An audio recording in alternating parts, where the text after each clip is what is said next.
ప్రభుత్వం చేశారు కదా! చేసిన తర్వాత ఎన్నికలు చేయడానికి ఒకళ్ళ మీద ఒకళ్ళు దుమ్మెత్తి పోసుకొని కావాలని జగన్మోహన్ రెడ్డి గారిని ఏదో విధంగా ఓడిద్దామని ప్రయత్నం చేశారు. ఆ రోజు ఎవరెవరు మిమ్మల్ని ప్రజలు నమ్మలేదు. మళ్ళీ ఈ రోజు కలిశారు. మిమ్మల్ని ఈసారి కూడా ప్రజలు నమ్మరు ఎవరిని కూడా. మీ కూటమిని మీది మాయా కూటమి. గుర్తుపెట్టుకోండి. ఇది కూటమి అనేది మాయా కూటమి. పనికిరాని కూటమి. ఎవరు కూడా పట్టించుకోని కూటమి ఈ కూటమిని. ఎవరు ఎందుకంటే ఇలా ముగ్గురు కూడా ఈ రాష్ట్రానికి ద్రోహం చేసిన వాళ్ళే.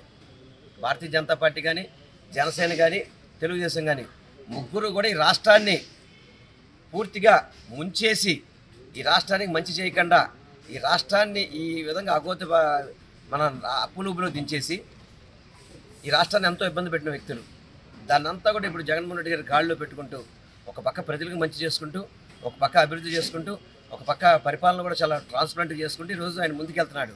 ఇంకొకసారి మళ్ళీ ఆయన అవకాశం ఇస్తేనే ఈ రాష్ట్రం బాగుపడుతుంది తప్ప ఇటువంటి కూటమిలకు మాత్రం ఇస్తే మాత్రం ఈ రాష్ట్రం అనేది మొత్తం సర్వనాశనం అయిపోతుంది మాత్రం ప్రజలందరూ భావిస్తున్నారు. తప్పకుండా అందుకే మరొకసారి 170 సీట్లో కూడా జగన్మోహన్ రెడ్డి గారు గెలుస్తున్నారు.